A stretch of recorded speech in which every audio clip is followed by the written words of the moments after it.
Over the next few days, I have multiple phone calls with David, and my intent is to establish a relationship. So where's Vinny? Is he with you? No, I don't know where he is. He might be with his family. So now David is alone and afraid in New York City. And the only person he can talk to other than his mother is me. I think maybe I can get him to come back to Colorado. David, I want you to fly back and turn yourself in. The department will pay for your ticket, and I'll personally be there waiting for you to make sure nothing happens.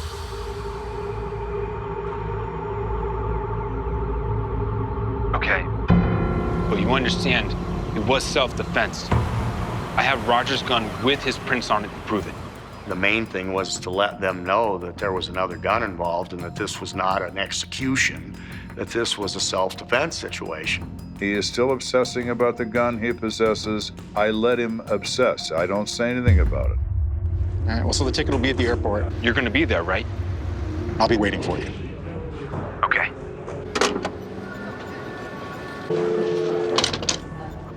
He's coming home. Kenda is confident his plan will work, but his boss has doubts. Okay. Right. Right.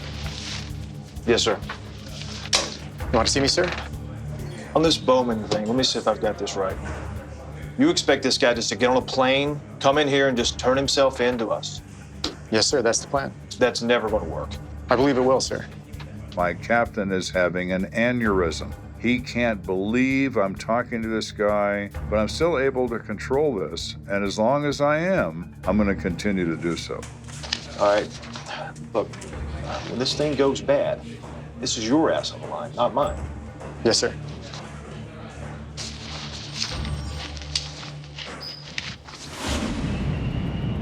The following evening, my captain accompanies me to the Denver airport because he remains convinced this plan is insane and it's not going to work. The aircraft arrives.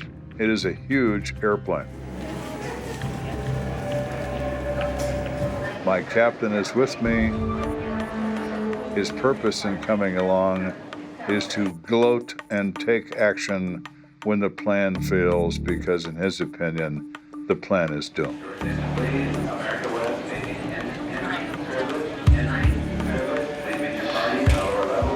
He's not coming. Let's get the hell out of here. Let's give him a minute.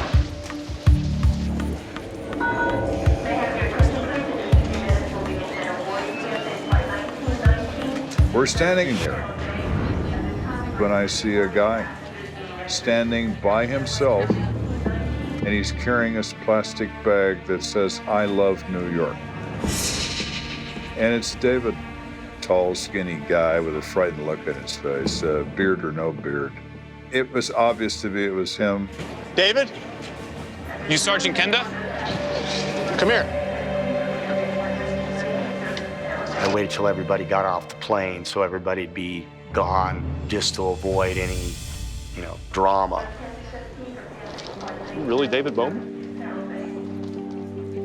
My captain is absolutely shocked that this plan has worked perfectly.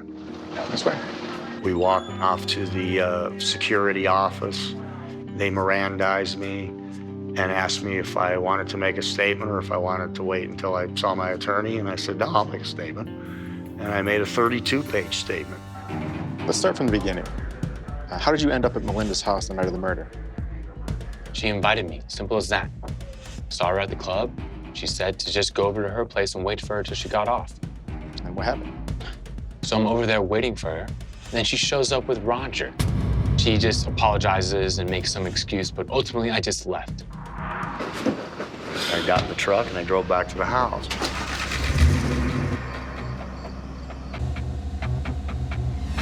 And as I drove back, I became more angry and I was trying to figure out what I should do.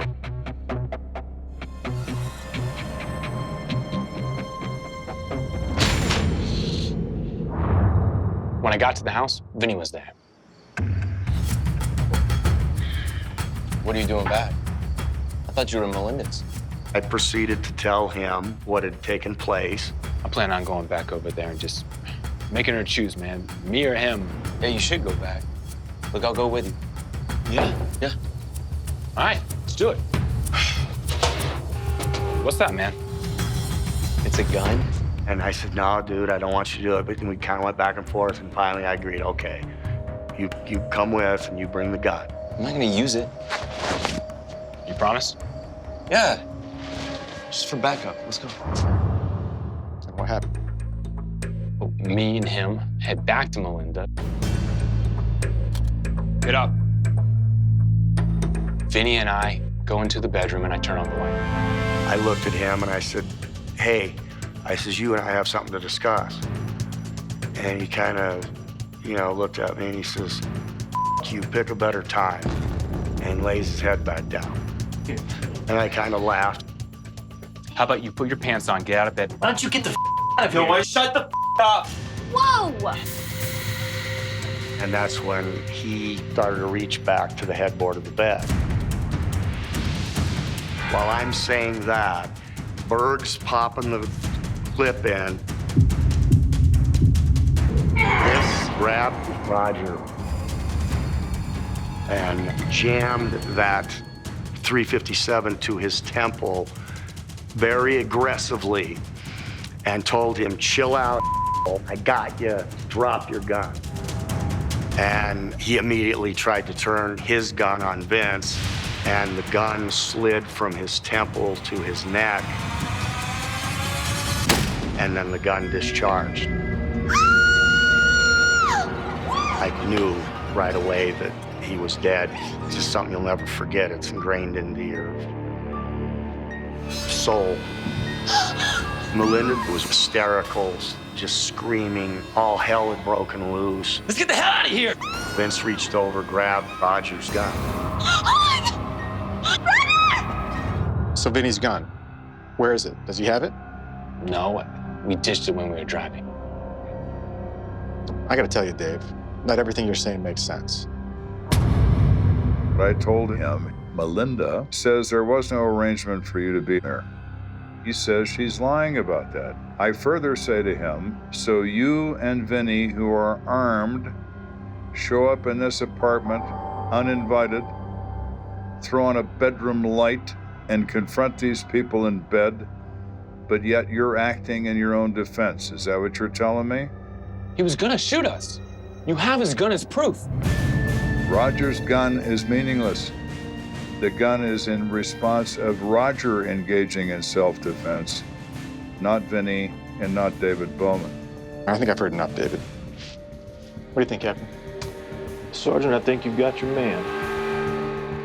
We finally finished with this because there's no point in continuing, and I announced to him that he's under arrest for first-degree murder. And he winds up going to the El Paso County Jail. Once I came back and they got my side of the story, I didn't think they were going to formally charge us. Back at the station, Kenda receives an enthusiastic reception from his team. Way to go, Sarge. When I got back there and I had David Bowman by the arm, they broke into a round of applause. So they were quite amazed that this actually worked. That moment produced the remainder of my career as a supervisor in homicide. All of a sudden, I wasn't the new supervisor, I was the boss.